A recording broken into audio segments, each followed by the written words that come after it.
দয়ার নবী, মায়ার নবী, মোহাব্বতের নবী মুসআব ইবনে উমায়েরকে আস্তে আস্তে করে ডাকে, উমায়ের, এ মুসআব ইবনে উমায়ের আমার কাছে আসো। মুসআব ইবনে উমায়ের আল্লাহর নবীর কাছে আসলো। এবার আল্লাহর নবী ডাইকা বলে, মুসআব, এই নাও ইসলামের পতাকা, আমি তোমার হাতে তুলে দিলাম। কালকে সকালবেলা যখন মুসলমান এবং কাফেরদের মধ্যে যুদ্ধ আরম্ভ হয়ে যাবে, এই ইসলামের পতাকাটা তোমার হাতে রাখবে, ইসলামের জানটা তোমার হাতে রাখবে, ইসলামের পতাকাটা তুমি আকাশের দিকে উড়ায় রাখবা, জমিনের মধ্যে পড়তে দিবা না। আল্লাহর নবীর সাহাবী মুসআব ইবনে উমায়ের ডেকে বলে, ইয়া রাসূলুল্লাহ, আমিও কথা দিলাম যে আল্লাহর হাতে আমার জান, যেই আল্লাহর হাতে আমার প্রাণ, ওই আল্লাহর কসম করিয়া বলি, আমি মুসআব জীবন দিতে তৈয়ার হব, কিন্তু ইসলামের পতাকা মাটিতে পড়তে দিব না। জোরে জোরে বলেন সুবহানাল্লাহ। আল্লাহ কি বলছে, জান্নাতে যেতে হলে কয়টা গুণ লাগবে? দুইটা। আরেকটা কথা জিগাই, মুমিনের অন্তরে নবীর ভালোবাসা আছে না নাই? জোরে বলেন, আছে না নাই? তাহলে আল্লাহ নবী বলছেন আমার ওয়ারিস উলামায়ে কেরামকে ভালোবাসো। এটা কার কথা? নবীর কথা। এটা কার কথা? জোরে বলেন, কার কথা? উলামায়ে কেরামকে ভালোবাসো, এটা কার কথা? নবীর কথা। ধরেন আপনাদের এলাকায় এমপি সাহেব যাকে ভালোবাসেন, যাকে ভালোবাসতে বলে গেলেন, চৌরাস্তায় এসে বিশাল গণসংযোগ করে বললেন আমি অমুককে ভালোবাসি। ধরেন চৌরাস্তার আমার বোন জামাই শহীদ ভাই বলে গেল, শহীদরে আমি ভালোবাসি, তোমরাও ভালোবাসো, কিন্তু আমি শহীদরে ভালোবাসলাম না। তাহলে এমপি সাহেবের কথা মানা হলো? জোরে বলেন, হলো? হলো না। এমপি সাহেব যদি শুনে যে তার কথা মানলাম না, এমপি সাহেবকে আমাকে ভালোবাসবে, কাছে নিবে, লাথি মেরে লক আউট করে দিবে। জোরে বলেন ঠিক কিনা? আল্লাহর নবী বলে, শুনো, আমার উলামায়ে কেরামকে ভালোবাসতে বলেছি আমি। যারা উলামা বিদ্বেষী হবে, উলামায়ে কেরামের বিরুদ্ধে দাঁড়াবে, উলামায়ে কেরামের বিরুদ্ধে দাঁড়াবে, উলামায়ে কেরামের বিরুদ্ধে ষড়যন্ত্র করবে, তারা আমি নবীর স্বয়ং বিরোধিতা করলো। আর আমি নবীর বিরোধিতা যারা করলো, আমি নবীর সঙ্গে যারা বিরোধ রাখলো, তাদেরকে আমি শাফায়াত করব না। আল্লাহর নবীর শাফায়াত ছাড়া জান্নাতে যাওয়া যাবে? এই কথা কি আমার, আপনার? কার কথা? নবীর কথা। কার কথা? নবীর কথা। এখন যদি আমারে দৈরান আনসারুল হক মিজান সাহেব, আপনি এত গরম আলোচনা করলেন, আরে ভাই এটা তো আমার কথা না, এটা আল্লাহ আল্লাহর নবীর কথা। আলেমকে ভালোবাসার জন্য আল্লাহ বলেছেন, ইন্নামা ইয়াখশাল্লাহু মিন ইবাদিহিল উলামা। আলেমরাই আল্লাহকে ভয় করে। আল্লাহু আকবার। তাহলে জান্নাতে যেতে হলে গুণ লাগবে কয়টা? জোরে বলেন, কয়টা? খারাপ লাগতেছে? বেশি লম্বা আলোচনা করব না। আমি প্রথমেই বলেছি আমি খুব ক্লান্ত। এই 200-250 কিলোমিটার রাস্তা আমি নিজে গাড়ি ড্রাইভ করে এসেছি। আল্লাহর নবী সাল্লাল্লাহু আলাইহি ওয়াসাল্লাম এই কারণে বলেন, উম্মত, জমিনের উপরে আসমানের নিচে সব চাইতে যদি দামি হইতে চাও, সব চাইতে যদি শ্রেষ্ঠ হইতে চাও, 2 গুণে গুণান্বিত হও।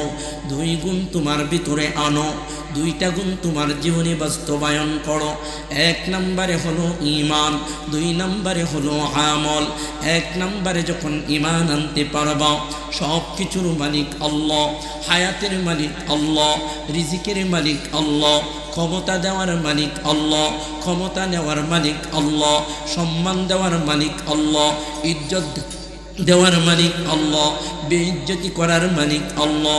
আল্লাহ বলেন, এমন করে যখন আমার প্রতি ঈমান আনয়ন করতে পারবা, শুধু তাই নয়, আমি তোমাদেরকে যে হুকুমগুলো দিলাম, নামাজ আদায় করবা, রোজা রাখবা, হজ করবা, যাকাত দিবা, হালাল পথে চলবা, হারাম পথ পরিহার করবা, জায়েজ পথে চলবা, নাজায়েজ পথ পরিহার করবা, করণীয়গুলো করবা, বর্জনীয় কাজগুলো বর্জন করবা।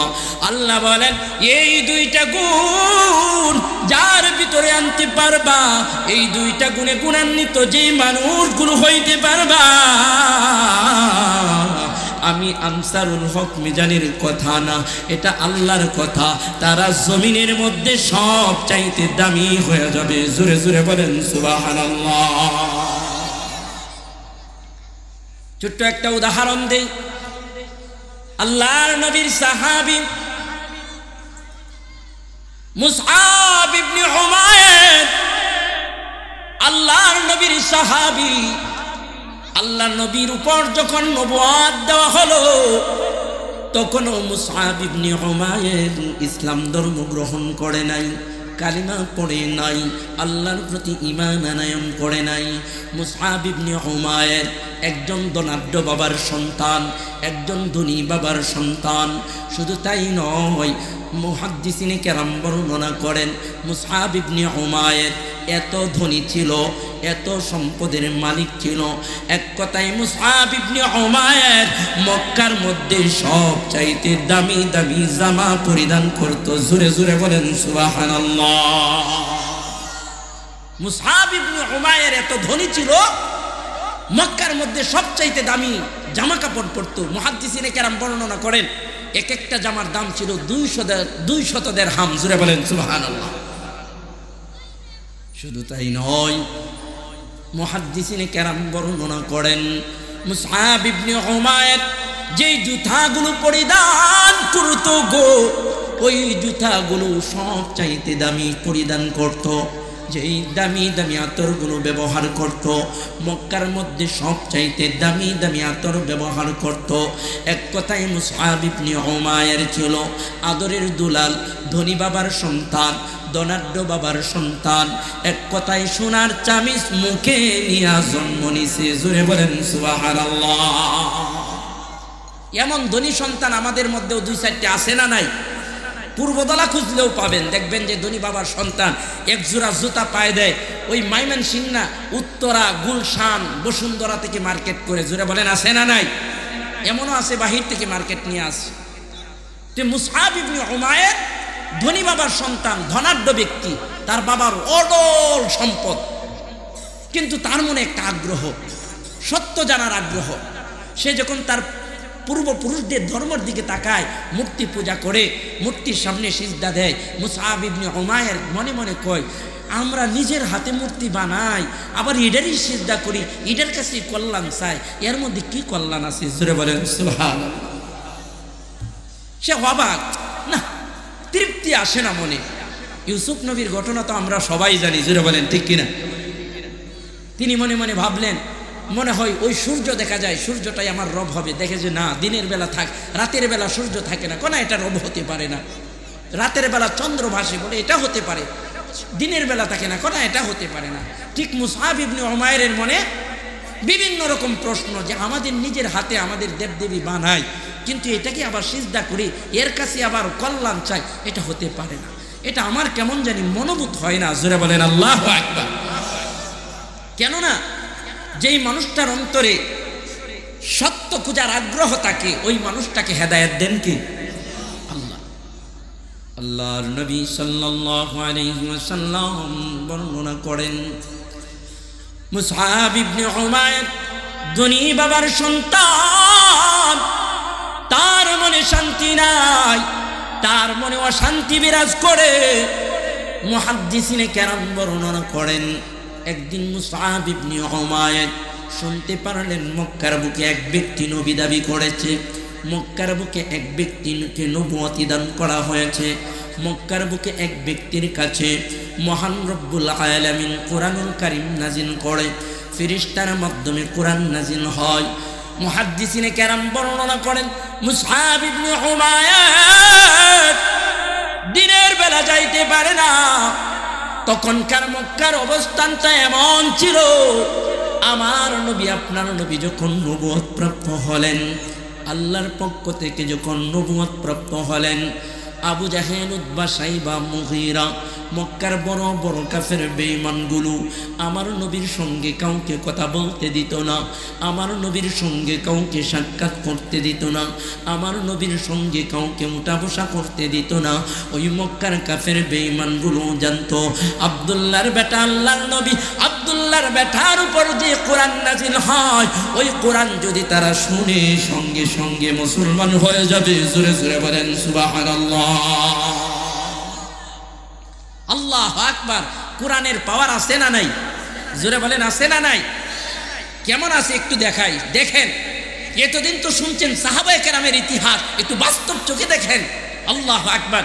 আপনাদের বিভিন্ন মিডিয়াতে দেখবেন আমাদের মুসলিম কান্ট্রি ফিলিস্তিন, নাম শুনছেন কি শুনছেন না? ফিলিস্তিনের মুসলমানদেরকে ইসরায়েলি ইহুদিরা বোমা মেরে গণহারে হত্যা করতেছে, এটা শুনছেন কি, জানেন কি সবাই? আল্লাহু আকবার। শুনেন ইতিহাস, কোরআনের মুজিজা দেখেন। আল্লাহু আকবার। ইসলামের মুজিজা দেখেন, খেয়াল করে রাখেন, দিলের মধ্যে গাইতে রাখেন যে সাহাবায়ে কেরামদেরকে যে আল্লাহ ঐশ্বরিকভাবে বিজয় দান করেছেন, শুধু তাই নয়, অলৌকিকভাবে বিজয় দান করেছেন। ওই সময় নেই, বর্তমানেও বিজয় দিচ্ছেন। জোরে বলেন আল্লাহু আকবার। সারা বিশ্বের সমস্ত গবেষকরা অবাক হয়ে গেল, কিভাবে ইসরায়েলের 6 লক্ষ সেনাবাহিনী আছে। কয় লক্ষ? 6 লক্ষ। 3 লক্ষ সেনাবাহিনী আর 3 লক্ষ রিজার্ভে, যাদেরকে সেনাবাহিনী ট্রেনিং দিয়ে রেখেছে তার এলাকার লোকেরে।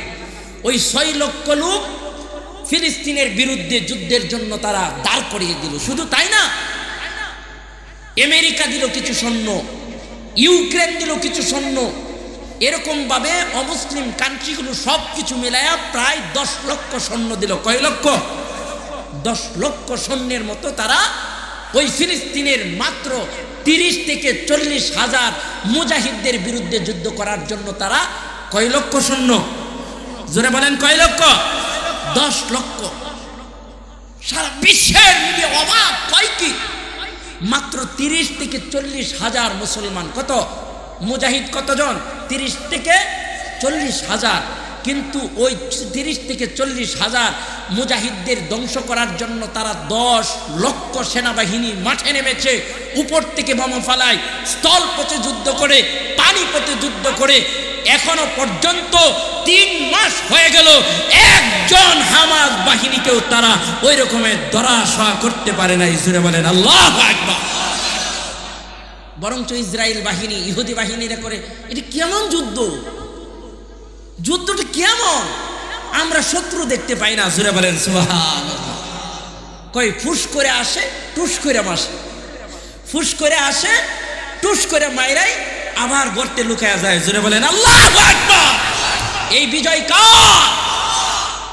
সারা বিশ্বের মিডিয়া অবাক, সারা বিশ্বের ইসলামের দুশমনরা অবাক। হাই হাই, কয় কি মাত্র 30 থেকে 40 হাজার মুসলমানের বিরুদ্ধে 10 লক্ষ ইহুদি যুদ্ধ করে তারা প্রতিদিন শত শত সৈন্য মাটির সঙ্গে মিশে যাচ্ছে। এই মুজাহিদ বাহিনীদেরকে কাবু করা সম্ভব হচ্ছে না। জোরে বলেন আল্লাহু আকবার। এই শক্তি কার? জোরে বলেন কার? এখানে অনেক হাজী সাহেব আছেন, আমার তাওই সাহেব হজ করে আসছেন, আমি নিজে গিয়েছি। বদরের প্রান্তরে আজও যেখানে মাত্র 313 জন, জোরে বলেন কয়শো 13 জন, 313 জন সাহাবী, তার বিপক্ষে 1000-এর বেশি কাফের, বিপক্ষে 1000-এর বেশি কাফের সেই বদরের প্রান্তরে যুদ্ধ করেছিল। কিন্তু সেই 313 জন সাহাবীর কাছে সেদিন 1000 কাফের পরাজয় বরণ করেছিল। জোরে বলেন ঠিক কিনা? আমি স্পষ্ট ভাষায় বলতে চাই, এ কোরআন বিরোধী, ইসলাম বিদ্বেষী, নবী বিদ্বেষী, উলামায়ে কেরামকে বিদ্বেষী, কোরআন বিদ্বেষী যারা চিন্তা ভাবনা করো এই জমিন থেকে কোরআন উৎখাত করে দিবে, ইসলামের প্রাথমিক যুগ থেকে এই কোরআনকে উৎখাত করার জন্য লক্ষ লক্ষ কাফের বেঈমান মুশরিকরা চেষ্টা করে গেছে, পারে নাই, তোমরাও পারবে না। জোরে বলেন ঠিক কিনা? এই শক্তি কার? এই মদত কার? এর পিছনে সাহায্য করেন কে? অবাক, হাই হাই, কয় কি এক পাশে মাত্র 30 থেকে 40 হাজার যোদ্ধা মুসলমান, অন্য পাশে 10 লক্ষ যোদ্ধা ইহুদি, কিন্তু 40 হাজারের কাছে তারা কুফুকাত হয়ে যাচ্ছে। জোরে বলেন আল্লাহু আকবার। ইনশাআল্লাহ খুব অচিরেই আমার ফিলিস্তিনের জমিন থেকে, বাইতুল আকসার জমিন থেকে ওই কুকুরের বাহিনীরা পালাতে বাধ্য হবে। জোরে বলেন ঠিক কিনা? চুটিয়াই শাহজালালে নির্ভীক সৈনিকেরা খতম কর গোবিন্দরে সেলাসা মুন্ডা গোলা অলিদের পাকভূমিতে বিপ্লবেরই মশাল জ্বালা চুটিয়াই শাহজালালের নির্ভীক সৈনিকেরা খতম কর গোবিন্দরে সেলাসা মুন্ডা গোলা অলিদের পাকভূমিতে বিপ্লবেরই মশাল জ্বালা চুটিয়াই শাহজালালের নির্ভীক সৈনিকেরা। ঠিক কিনা? আল্লাহু আকবার। এই কারণেই ইমানের পাওয়ার এত বেশি পাওয়ার, যেই পাওয়ারের সামনে পৃথিবীর কোনো পরাশক্তি টিকে না। জোরে বলেন সুবহানাল্লাহ। যেই আফগানিস্তান আমেরিকারা লন্ড ভন্ড করে দিয়েছিল, চিহ্ন ভিন্ন করে দিয়েছিল, তাদের ইমানি পাওয়ারে আফগানিস্তানের মুসলমানরা ওই আমেরিকার লাল কুকুর বাহিনীদেরকে কুত্তা পিটা করতে আফগানিস্তান থেকে বিতাড়িত করেছিল। জোরে বলেন ঠিক কিনা? যাওয়ার পর যখন আমেরিকারা পারে নাই, শেষ পর্যন্ত ওইখানে যায় কুকুরের মতো বুক বুক করে কয় আফগানিস্তান জীবনে মাথা বাসাইতে পারবে না, এমন ভাবে সাইজ করে দিয়ে আসছি। আল্লাহু আকবার। এটা সারা বিশ্ব সাক্ষী। আমি আনসারুল হক মিজানের বানানোর কথা নয়, সারা বিশ্ব সাক্ষী। সারা বিশ্বের মধ্যে বর্তমানে আর্থিক স্বাবলম্বীর দিকে আফগানিস্তান এগিয়ে। জোরে বলেন আল্লাহু আকবার। এই সাহায্য করার মালিককে, কিন্তু ইমান লাগবে। কি লাগবে? ইমান লাগবে। ইমান ছাড়া হবে না। যার কারণে মহান রব্বুল আলামিন বিশ্বনবীকে বলে, ওগো আমার হাবিব, একজন মানুষ যখন ইমানদার হয়, ইমানওয়ালা হয়, ওই মানুষটার জিম্মাদার আমি হয়ে যাই। ওই মানুষটার জিম্মাদার আমি হয়ে যাই। ওই মানুষটার জিম্মাদার আমি হয়ে যাই। কেমন করে হয়ে যায়? আল্লাহর নবীর সাহাবী মুসআব ইবনে উমাইর এখনো ইসলাম ধর্ম গ্রহণ করে নাই। রাতের বেলা গোপনে গোপনে কাফের বেঈমানদের ভয়ে দিনের বেলা না যাইয়া রাতের অন্ধকারে নবীর দরবারে রওনা হয়ে গেল। মুসআব ইবনে উমাইর মনে মনে চিন্তা করতেছে, ইসলামের নবীকে একটু দূর থেকে দেখি, ওই নবুয়ত প্রাপ্ত মানুষটারে দূর থেকে একটু যাচাই বাছাই করি, আসলেও কি তিনি সত্যি নবী কিনা, আসলেও কি তিনার উপর নবুয়ত দান করা হয়েছে কিনা। মুহাদ্দিসিনে কেরাম বর্ণনা করেন, আল্লাহর গোলাম মুসআব ইবনে উমাইর রাত্রি গভীর রজনীতে আল্লাহর নবী সাল্লাল্লাহু আলাইহি ওয়াসাল্লামের দরবারে চলে গেল। যাইয়া আল্লাহর নবীর জবান থেকে পবিত্র কুরআনুল কারীম তেলাওয়াত শুনতে আরম্ভ করলো।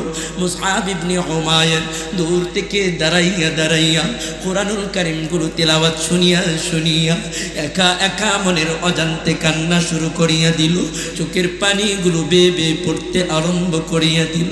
মুহাদ্দিসিনে কেরাম বর্ণনা করেন, মুসআব ইবনে উমাইর চোখের পানিতে বুক ভাসায়, কান্না করতে করতে এক পর্যায়ে নিজের ধরে রাখতে না পেরে, কন্ট্রোল করতে না পেরে আল্লাহু আকবার চিৎকার দিয়ে আল্লাহর নবীর দরবারে যাইয়া বলি, ইয়া রাসূলুল্লাহ, ইয়া হাবিবাল্লাহ, ইয়া রাসূলুল্লাহ, আমি দীর্ঘক্ষণ দাঁড়িয়ে দাঁড়িয়ে আপনার বিষয়ে জানতে চাইলাম, আপনার বিষয়ে শুনতে চাইলাম। আপনার জবান থেকে এমন এক কোরআন তেলাওয়াত শুনতে পারলাম, এমন এক কিতাবের পঠিত শুনতে পারলাম, এমন এক তেলাওয়াত শুনতে পারলাম। ওই তেলাওয়াত শুনে শুনে আমি আমার মনকে প্রশ্ন করলাম, এরে মন, এটা কোন তেলাওয়াত হইতে পারে? দুনিয়ার কারো বানানো নাকি ঐশী বাণী? আমার মন ডেকে বলে, মুসআব রে, না না না না, এটা দুনিয়ার কোনো মানুষের আগবিতা নয়, এটা দুনিয়ার কোনো মানুষের লিখিত পঠিত কোনো বাণী নয়, এটা স্বয়ং আল্লাহর বাণী। জোরে জোরে বলেন সুবহানাল্লাহ। আল্লাহর নবী যখন এইভাবে কোরআন মক্কার বুকে নিয়ে আসলো, এক শ্রেণীর মানুষ আমার নবীকে মিথ্যা প্রমাণের জন্য কবি বলে চালিয়ে দিতে চাইলো। জোরে বলেন নাউজুবিল্লাহ। আল্লাহর নবী বললেন, না আমি কোনো কবি না। বললেন, তাহলে তুমি এই বাণী পাও কই? বলে, এটা আল্লাহর পক্ষ থেকে আসে। কোন এটা বিশ্বাস হয় না। সমস্ত কবিরা আসলো নবীর কাছে, আয়েশা বলে, দেখো তুমি অযথা ভগভগ করিও না, তুমি যেটা বলো এটা স্বীকার করো, তুমি নিজে বানাও। বলে না, আমি বানাই না। আল্লাহ কোরআনের আয়াত নাজিল করলো, হ আমার হাবিব, ভয়ের কারণ নাই, বলেন তাদেরকে চ্যালেঞ্জ করেন, যদি এই কবিতা আমি বানাতে পারি, এই তিলাওয়াত যদি আমি নিজে লিখতে পারি, তো তোমরাও পারবা। জোরে বলেন ঠিক কিনা? কেন না? যদি এটা আমি লিখতে পারি তোমরাও লিখতে পারবা, তাহলে তোমরা লিখে দেখাও। সমস্ত কবিরা বলল ঠিক আছে, আমরা লিখে তোমাকে প্রমাণ করব যে এটা তোমার লিখিত। জোরে বলেন নাউজুবিল্লাহি মিন। আল্লাহর নবী সাল্লাল্লাহু আলাইহি ওয়াসাল্লাম বাইতুল্লাহ দেওয়ালের মধ্যে কুরআনুল কারীমের ছোট্ট একটা আয়াত লিখে দিল। কুরআনুল কারীমের মধ্যে সবচাইতে ছোট সূরা সূরাতুল কাউসারের প্রথম আয়াতটা বিশ্বনবী সাল্লাল্লাহু আলাইহি ওয়াসাল্লাম বাইতুল্লাহর দেওয়ালে লেখা দিলেন, ইন্না আ'তাইনাকাল কাউসার। আল্লাহর নবী সাল্লাল্লাহু আলাইহি ওয়াসাল্লাম বললেন, আমি যদি এই আয়াত লিখতে পারি, আমি যদি এই আয়াত বানাইতে পারি, তাহলে তোমরাও বানাইতে পারবা। এই যে আমি আয়াতটা লিখলাম, তারপরের আয়াত কি হবে তোমরা একটু বানায়া লেখা দাও। ওই মক্কার কবিরা ডেকে বলছে, ওগো আব্দুল্লাহর বেটা, এটা কোনো বিষয় হলো নাকি? আমরা কত বড় কবিতা লিখি, কত কাব্য রচনা করি, এটা আমাদের কাছে কোনো বিষয় না। মুহাদ্দিসিনে কেরাম বর্ণনা করেন, আল্লাহর নবীকে কবি প্রমাণ করতে যাইয়া মক্কার সমস্ত বড় বড় কবি সাহিত্যিকগণ আল্লাহর নবীর লিখিয়ে দেওয়া ওই আয়াতের নিচে তারা কোরআনের আয়াত লেখার চেষ্টা করলো, কোরআনের আয়াত লেখার জন্য চেষ্টা করলো।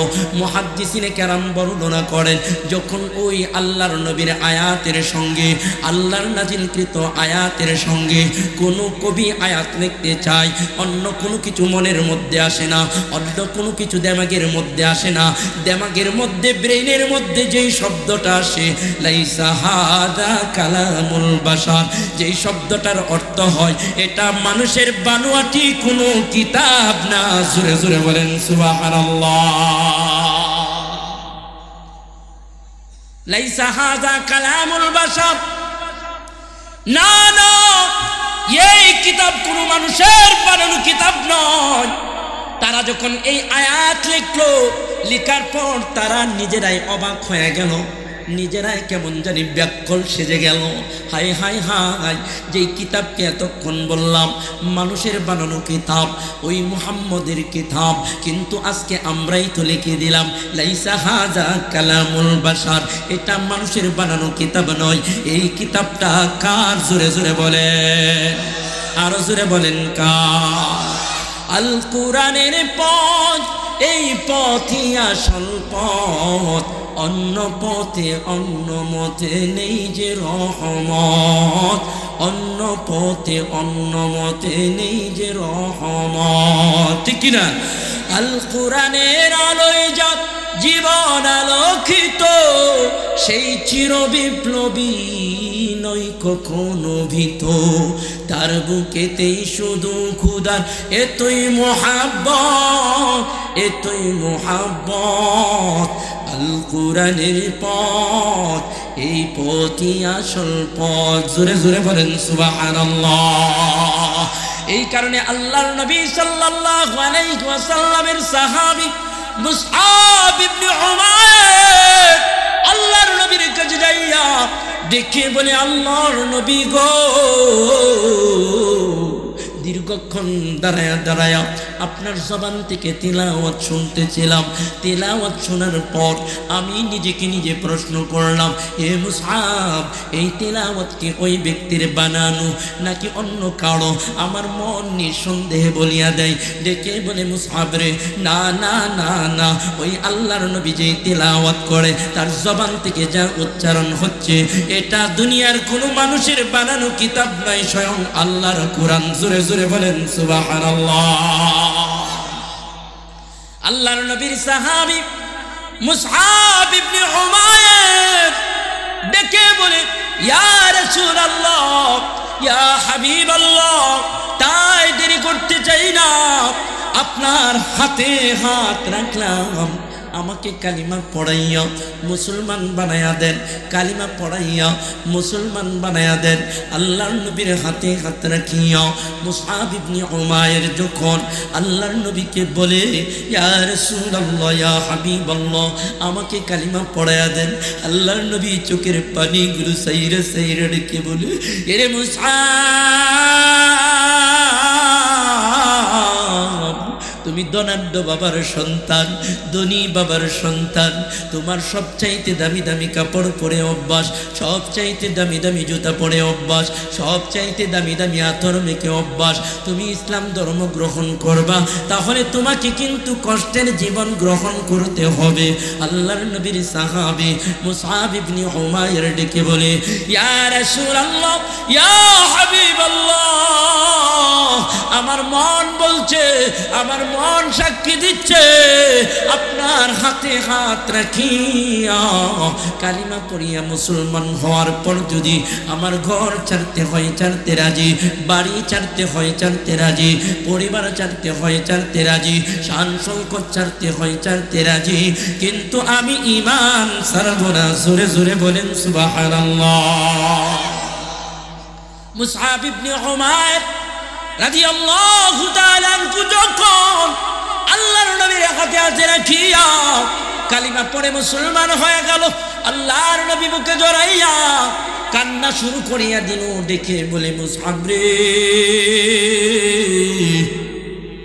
এখানেই শেষ নয়, এখানেই শেষ নয়, আরো কিছু কথা শুনিয়া নাও। মুসআব ডেকে বলে, ইয়া রাসূলুল্লাহ, ইয়া হাবিবাল্লাহ, বলেন বলেন কি বলতে চান? আল্লাহর নবী ডেকে বলে, শোনো, আজকে থেকে ইসলাম ধর্ম গ্রহণ করলা, তার মানে কাফের বেঈমানকে শত্রু বানাইলা, তোমারে খাইতে দিবে না, লইতে দিবে না, বসতে দিবে না, উঠতে দিবে না, সুখ শান্তিতে দেখতে দিবে না।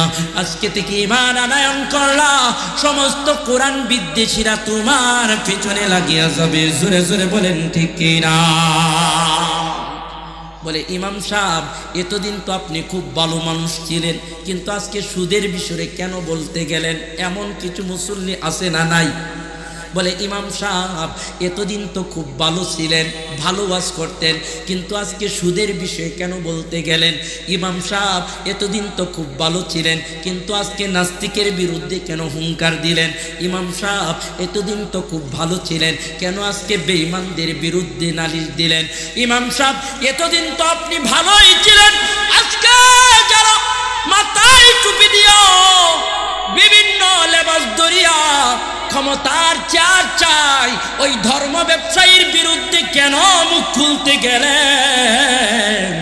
আজকে তো আপনার চাকরি নাই। জোরে বলেন, এমন হয় কি হয় না? জোরে বলেন, হয় কি হয় না? অবাক হয়ে যাবেন, অবাক হয়ে যাবেন। বাবা, আমি রাজনীতি করি না, কিন্তু সত্য কিছু কথা বলার দরকার। আজকে দেখবেন আমাদের সমাজে কিছু মানুষ উলামায়ে কেরামের বিরুদ্ধে তহমত দেয়, বলে উলামায়ে কেরাম ধর্ম ব্যবসা করে।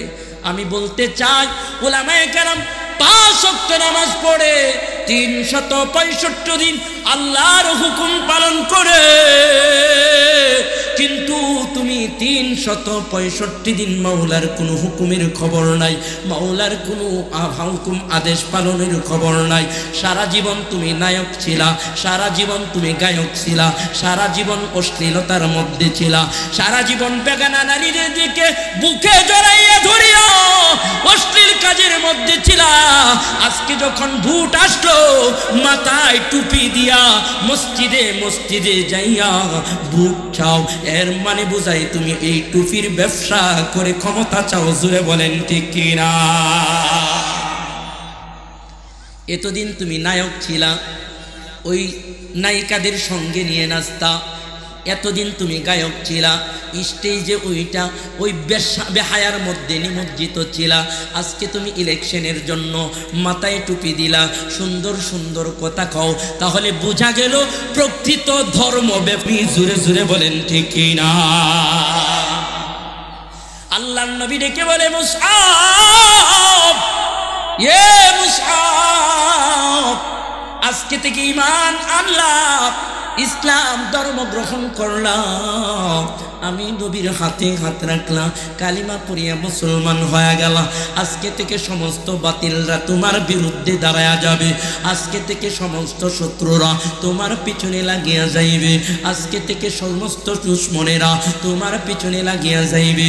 আল্লাহর নবী সাল্লাল্লাহু আলাইহি ওয়াসাল্লামের সাহাবী মুসআব ইবনে উমাইর ডেকে বলে, ইয়া রাসূলুল্লাহ, ইয়া হাবিবাল্লাহ, আমি আপনার হাতে হাতে রাখিয়া ওই আল্লাহর কসম করে বলি, যেই আল্লাহর হাতে আমার জান, যেই আল্লাহর হাতে আমার প্রাণ, আমি মুসআব মরতে রাজি হব, আমি মুসআব জেলখানায় থাকতে রাজি হব, কিন্তু কোনোদিন বাতিলের সঙ্গে আপোষ করে ঈমান ছাড়ব না। জোরে জোরে বলেন সুবহানাল্লাহ।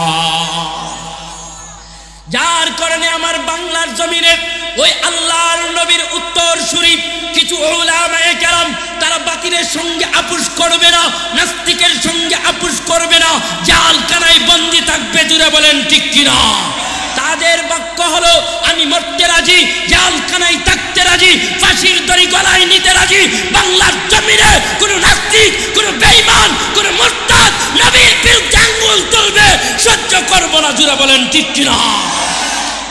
তাতে ফাঁস দেওয়ার, মৃত্যু দাও, কিচ্ছু আসে যায়।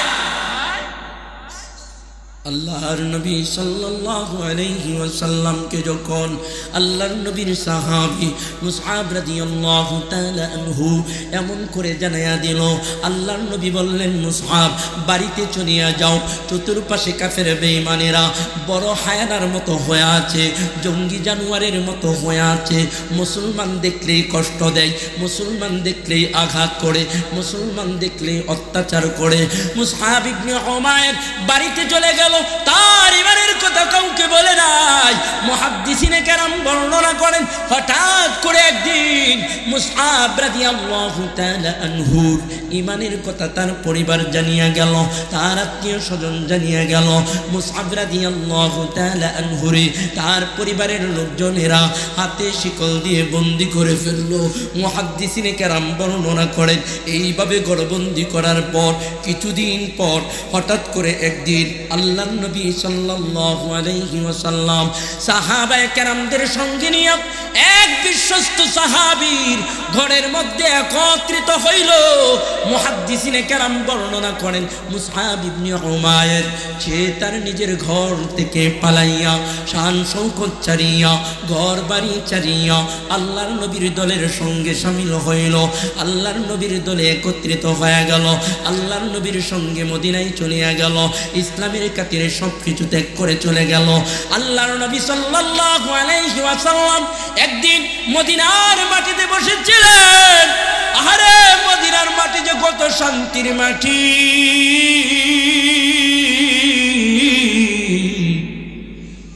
যারা না গেছে তাদেরকে বোঝানো সম্ভব না। আরে আমি আনসারুল হক মিজান 2 বার যাওয়ার সুযোগ পেয়েছি। আমি দোয়া করি সকলকেই যেন জীবনে একবার হলেও মক্কা মদিনার মেহমান বানায়। জোরে জোরে বলেন আমিন। আমি আনসারুল হক মিজান গুনাহগার পাপী, কিন্তু যখন মদিনার মাটিতে পা রাখছি মনে হইল আমার কলিজাটা শীতল হয়ে গেছে। জোরে জোরে বলেন সুবহানাল্লাহ।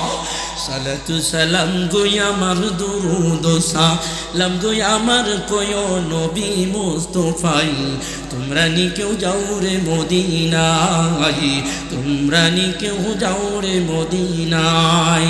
সালাতু সালাম গোয় আমার দুরুদ সালাম গোয় আমার কোয় নবী মুস্তাফাই, তোমরা নি কেউ যাও রে মদিনায়, তোমরা নি কেউ যাও রে মদিনায়। মদিনার মধ্যখানে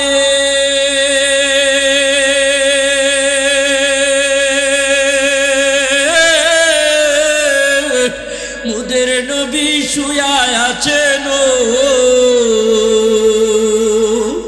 মদিনার মধ্যখানে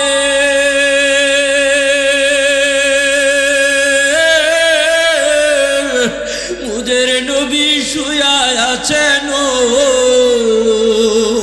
সেই নবীর সালাম দিলে সেই নবী নবীরে সালাম দিলে মনে দুঃখ থাকে না, মনে চাই উইরা যাইতাম সোনার মদিনায়, মনে চাই উইরা যাইতাম সোনার মদিনায়। পড়েন সালাতু সালাম গো আমার দুরুদ সালাম গো আমার কয় নবী মুস্তাফাই, তোমরা নি কেউ যাও রে মদিনায়, তোমরা নি কেউ যাও রে মদিনায়।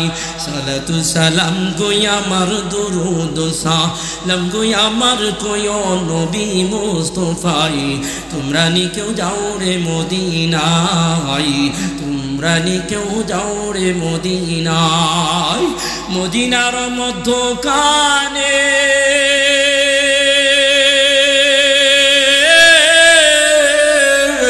মুদের নবী শুয়া আছেন, মদিনার মধ্যখানে মুদের নবী শুয়া আছেন, ওই নবীর সালাম দিলে, ওই নবীর সালাম দিলে মনে দুঃখ থাকে না, মনে চাই উইরা যাইতাম সোনার মদিনায়, মনে চাই উইরা যাইতাম সোনার মদিনায়। জোরে বলেন আল্লাহু আকবার। আল্লাহ নবী সাল্লাল্লাহু আলাইহি ওয়াসাল্লাম ওই মদিনার মাটিতে একদিন বসাচ্ছিলেন, হঠাৎ করে আল্লাহ নবী সাল্লাল্লাহু আলাইহি ওয়াসাল্লাম কান্না শুরু করিয়া দিলেন, হাউমাউ করে কাঁদতেছেন। অন্যান্য সাহাবীরা জিজ্ঞাসা করে, ইয়া রাসূলুল্লাহ, ইয়া হাবিবাল্লাহ, কেন কাঁদেন, কিসের জন্য কাঁদেন? আল্লাহ নবীর কান্না দেখিয়া অন্যান্য সাহাবীরাও কান্না শুরু করিয়া দিল, চোখের পানিতে বুক ভিজায়, চোখের পানিতে দাঁড়িয়ে ভিজায়। আল্লাহ নবীকে জিজ্ঞাসা করে, ইয়া রাসূলুল্লাহ, ইয়া হাবিবাল্লাহ, কেন কাঁদেন, কিসের জন্য কাঁদেন, কিসের জন্য কাঁদেন? মুহাদ্দিসিনে কেরাম বর্ণনা করেন, আল্লাহ নবীর সাহাবীরা যখন আল্লাহ নবীকে জিজ্ঞাসা করলেন, আল্লাহ নবী ডেকে ডেকে বলে, ওই যে দেখো মুসহাফকে দেখা যায়, মুসহাফ রে তোমরা চেননি? ওই মক্কার সমস্ত সাহাবায়ে কেরাম বলে, ইয়া রাসূলুল্লাহ, ইয়া হাবিবাল্লাহ, মুসহাফ একজন সাহাবী, তাকে তো আমরা সবাই চিনি। বলে, না না না না না, এই মুসহাবের আরেকটা পরিচয় আছে, এই মুসহাবের আরেকটা পরিচয় আছে। যেই মুসহাব রে তোমরা দেখতেছ, যে একটা চাদর গায়ে দিয়ে দাঁড়ায় রয়েছে, ওই মুসহাবের আরেকটা পরিচয় আছে। যেই মুসহাব রে আজকে জুতা ছাড়া এই মদিনার মাটিতে দাঁড়িয়ে দেখতে দেখতেছ, ওই মুসহাবের আরেকটা পরিচয় আছে। যেই মুসহাব আমি নবীর থুতু নেওয়ার জন্য হুড়াহুড়ি করে গায়ে মাখাই খুশবু নেই, ওই মুসহাবের আরেকটা পরিচয় আছে। সাহাবায়ে কেরামরা জিজ্ঞাসা করে, ইয়া রাসূলুল্লাহ, ইয়া হাবিবাল্লাহ, আরেকটা পরিচয় কি? আল্লাহ নবী সাল্লাল্লাহু আলাইহি ওয়াসাল্লাম বলে, যেই মুসহাবের গায়ে একখানা মাত্র চাদর দেখতেছো, ওই চাদরটার মধ্যে অনেকগুলো তালি দেখতেছো, ওই তালিযুক্ত কাপড় পরিধানওয়ালা মুসহাব সাধারণ মানুষের সন্তান না, তার বাবা একজন ধনাঢ্য ব্যক্তি, তার বাবা একজন ধনাঢ্য মানুষ, তার বাবা একজন ধনী মানুষ। শুধু তাই নয়, যেই মুসহাবের গায়ে আজকে চিরা চাদর দেখতেছ, যেই মুসহাবের গায়ে আজকে তালিযুক্ত চাদর দেখতেছ, ওই মুসহাব মক্কার বুকে সব চাইতে দামি দামি কাপড় পরিধান করতো। জোরে জোরে বলেন সুবহানাল্লাহ। আল্লাহ নবী বলে, সাহাবীরা গো শুনো, যে এই মুসহাবকে কালি পায়ে দাঁড়িয়ে থাকতে দেখতেছ, মাটির মধ্যে জুতা নাই, জুতা পরিধান করার মতো টাকা নাই, জুতা কেনার মতো টাকা নাই। ওই মুসহাবের আরেকটা পরিচয় আছে গো, ওই মুসহাব মক্কার মধ্যে সব চাইতে দামি দামি জুতা পরিধান করত, যেই মুসহাবকে আমি নবীর কাছে তাকিয়া তুতুনিয়া গায়ে মাখাই খুশবু বনিয়া, ওই মুসহাবের আরেকটা পরিচয় আছে। ওই মুসহাব মক্কার মধ্যে সবচাইতে দামি দামি খুশবু মাখাইতো, সবচাইতে দামি দামি আতর ব্যবহার করত, যা দেখে আবু জাহেল, উতবা, সাইবা, মুগীরা সহ সমস্ত মক্কার কাফের বেঈমানগুলো আফসোস করত। কিন্তু আমি কান্না করতেছি, যেই মুসহাব সবচাইতে দামি আতর ব্যবহার করত, যেই মুসহাব সবচাইতে দামি কাপড় ব্যবহার করত, যেই মুসহাব সবচাইতে দামি জুতা পরিধান করত, ওই মুসহাব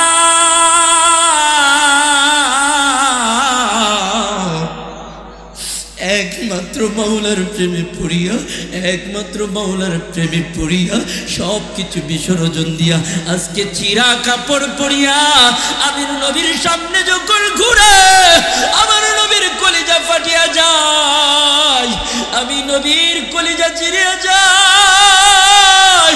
আরে একটা মানুষ যখন ইমানদার হয়, একটা মানুষ যখন আমলদার হয়, ওই দুইটা গুণে গুণান্বিত হয়, ওই মানুষটা জমিনের উপরে শ্রেষ্ঠ হয়ে যায়। জোরে জোরে বলেন সুবহানাল্লাহ, আল্লাহু আকবার।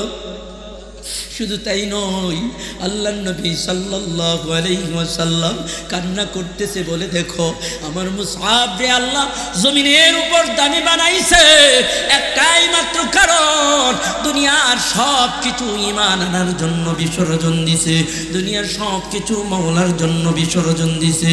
শুধু সে মাওলার সাক্ষাৎ চাই, শুধু সে মাওলার দিদার চাই, শুধু সে মাওলার ভালোবাসা চাই। জোরে জোরে বলেন সুবহানাল্লাহ। মৌলা তোমার লাগিয়া কাঁদে আমার প্রাণ, মৌলা তোমার লাগিয়া কাঁদে আমার প্রাণ, আছো কত দূরে মৌলা দেখা দাও না মুরে, মৌলা দেখা দাও না মুরে, মৌলা তোমার লাগিয়া কাঁদে আমার প্রাণ, মৌলা তোমার লাগিয়া কাঁদে আমার প্রাণ, আছো কত দূরে মৌলা দেখা দাও না মুরে, মৌলা দেখা দাও না মুরে। চিৎকার মেরে বলুন আল্লাহু আকবার। ওই মুসহাব একমাত্র মাওলার প্রেমের জন্য ঘর ছাড়লো, বাড়ি ছাড়লো, বাবার অট্টালিকা ছাড়লো, সমস্ত ধন সম্পদ ছাড়লো। শুধু তাই নয়, মুহাদ্দিসিনে কেরাম বর্ণনা করেন যুদ্ধের দামামা বাজিয়া গেল, সমস্ত সাহাবায়ে কেরামগণ যুদ্ধের জন্য প্রস্তুত হয়ে গেল। এমন সময় দয়ার নবী, মায়ার নবী, মুহাব্বতের নবী মুসআব ইবনে উমায়েরকে আস্তে আস্তে করে ডাকে, উমায়ের, এ মুসআব ইবনে উমায়ের আমার কাছে আসো। মুসআব ইবনে উমায়ের আল্লাহর নবীর কাছে আসলো। এবার আল্লাহর নবী ডাইকা বলে, মুসআব এই নাও ইসলামের পতাকা, আমি তোমার হাতে তুলে দিলাম। কালকে সকালবেলা যখন মুসলমান এবং কাফেরদের মধ্যে যুদ্ধ আরম্ভ হয়ে যাবে, এই ইসলামের পতাকাটা তোমার হাতে রাখবে, ইসলামের জানটা তোমার হাতে রাখবে, ইসলামের পতাকাটা তুমি আকাশের দিকে উড়ায় রাখবা, জমিনের মধ্যে পড়তে দিবা না।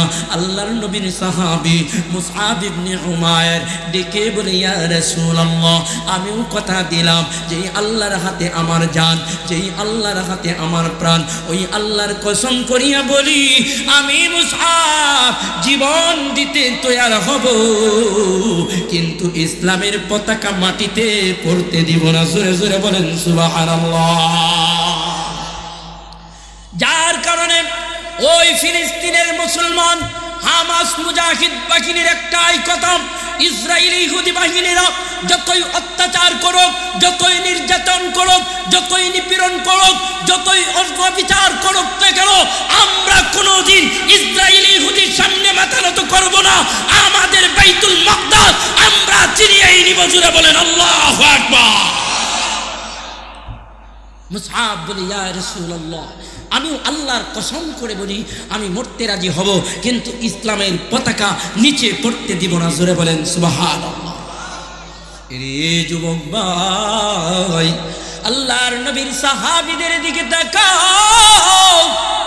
আজকে তোমরা কষ্ট করে মাহফিল করেছো, আল্লাহর নবীর সাহাবী ইসলামের পতাকা উড্ডীন করার জন্য, ভাসিয়ে রাখার জন্য জীবন দিয়ে দিল, জমিনে পড়তে দেয় নাই। কিন্তু সেই নবীর উম্মত তো তুমিও, যেই নবীর উম্মত ছিল সাহাবায়ে কেরাম, সেই নবীর উম্মত তো তুমিও। আজকে তুমি দাড়ি রাখতে পারো না, মাথায় টুপি দিতে পারো না, 5 ওয়াক্ত নামাজ পড়তে পারো না, নবীর সুন্নতগুলো মানতে পারো না। কিয়ামতের ময়দানে কঠিন মুসিবতের সময় বিশ্ব নবীর শাফায়াত ছাড়া যখন একটা মানুষও জান্নাতে যাইতে পারবে না রে, ওরে যুবক,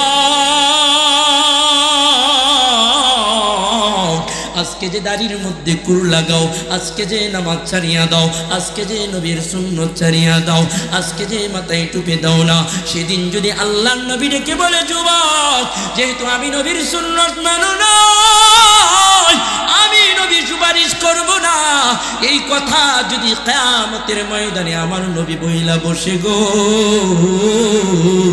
জান্নাতে যাওয়া সম্ভব না। জোরে জোরে বলেন ঠিক কিনা? মুসআব বলে, ইয়া রাসূলুল্লাহ, আমি মরতে রাজি হব, পতাকা মাটির মধ্যে পড়তে দিব না। আমি জীবন দিতে রাজি হব, কিন্তু পতাকা মাটির মধ্যে পড়তে দিব না। মুহাদ্দিসিনে কেরাম বর্ণনা করেন, আল্লাহর নবীর সাহাবী মুসআব ইবনে উমাইর যখন যুদ্ধের ময়দানে চলিয়া গেল, তুমুল বেগে যুদ্ধ চলতেছে মুসলমান এবং কাফেরদের মধ্যে, এমন যুদ্ধ চলতেছেন। আল্লাহর নবীর সাহাবী মুসআব ইবনে উমাইর ডান হাতে ইসলামের পতাকাটা নিয়ে পথ পথ করে উড়াইতে শুরু করলো। দূর থেকে একজন কাফের বেঈমান ইসলামের পতাকাটা দেখিয়া সহ্য করতে না পারিয়া উন্মুক্ত তরবারিটা নিয়ে দৌড়ায়া মুসআব ইবনে উমাইরের দিকে আসতেছে। মুহাদ্দিসিনে কেরাম বর্ণনা করেন, এমন করে দৌড়াইয়া আসতে আসতে আসতে আসতে আল্লাহর নবীর সাহাবী মুসআব ইবনে উমাইরের ডান হাতের মধ্যে তরবারি দিয়ে আঘাত করলো। মুহাদ্দিসিনে কেরাম বর্ণনা করেন, আল্লাহর নবীর সাহাবী মুসআব ইবনে উমাইর ডান হাতে পতাকা ধরে রাখছে। কাফের যখন ডান হাতে তরবারি দ্বারা আঘাত করলো, সঙ্গে সঙ্গে আল্লাহর নবীর সাহাবী মুসআব ইবনে উমাইরের ডান হাতটা দেহ থেকে আলাদা হয়ে গেল। আল্লাহর নবী সাল্লাল্লাহু আলাইহি ওয়াসাল্লামের সাহাবী মুসআব ইবনে উমাইরের হাত থেকে যখন তরবারিটা, হাত থেকে যখন পতাকাটা নিচের দিকে পড়তে শুরু করিয়া দিল, মুসআব ইবনে উমাইরের মনে হয়ে গেল, আমি নবীকে ওয়াদা করেছি আমি জীবন দিব, ইসলামের পতাকা জমিনে পড়তে দিব না, নিচু হইতে দিব না, বাতিলের সামনে নিচু হইতে দিব না। মুহাদ্দিসিনে কেরাম বর্ণনা করেন, সঙ্গে সঙ্গে মুসআব ইবনে উমাইর বাম হাতে পতাকাটা ধরে ফেললেন, বাম হাতটা বাসাইয়া ওই ইসলামের ঝান্ডাটা বাসায় রাখলেন, ইসলামের পতাকাটা বাসায় রাখলেন।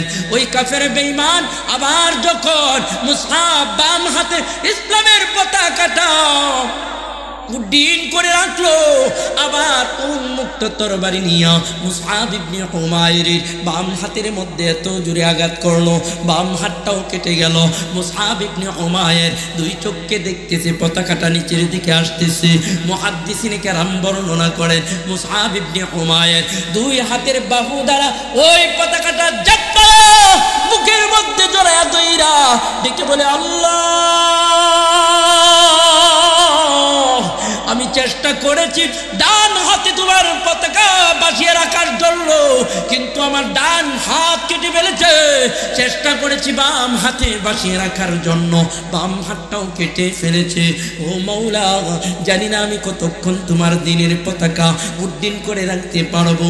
এইভাবে মুসআব ইবনে উমাইর দুই হাত দ্বারা যখন পতাকাটা বুকের মধ্যে জড়ায়া রাখলো, মুহাদ্দিসিনে কেরাম বর্ণনা করেন, তার কিছুক্ষণ পরেই আরেকজন কাফের বেঈমান আল্লাহর নবীর সাহাবী মুসআব ইবনে উমাইর বুকের মধ্যে যখন তীর নিক্ষেপ করলো, আল্লাহর নবীর সাহাবী মুসআব ইবনে উমাইর আস্তে আস্তে করিয়া শাহাদতের সুধা পান করিয়া জমিনের মধ্যে ডলায় পয়রা রাত যাইতে শুরু করলো।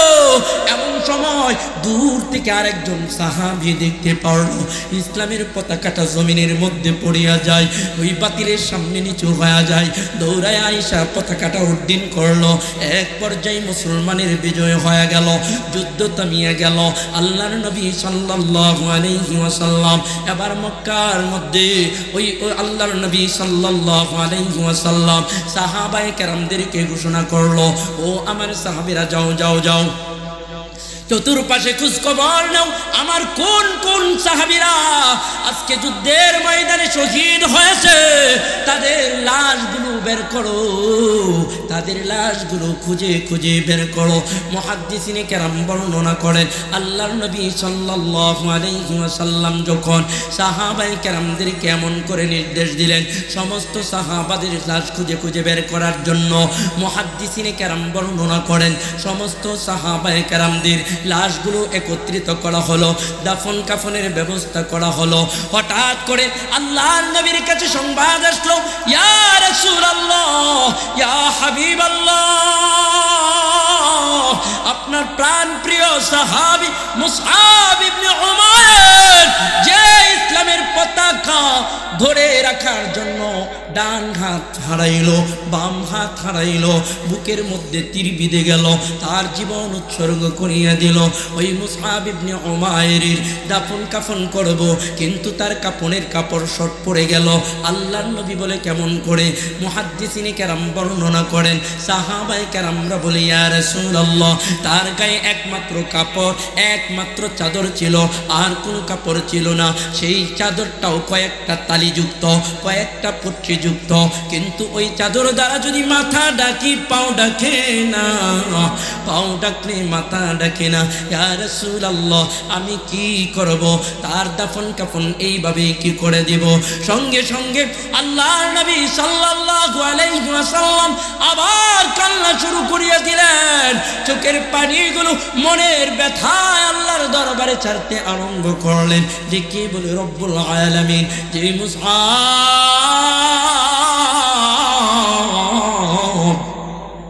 ঘর ছাড়লো, বাড়ি ছাড়লো, একমাত্র আমি নবীর ভালোবাসায়, একমাত্র তোমার কোরআনের ভালোবাসায়, একমাত্র ইসলামের ভালোবাসায়। সেই মুসআবের বিদায়ের বেলাও আল্লাহ কাফনের কাপড় শর্ট পড়িয়া গেল।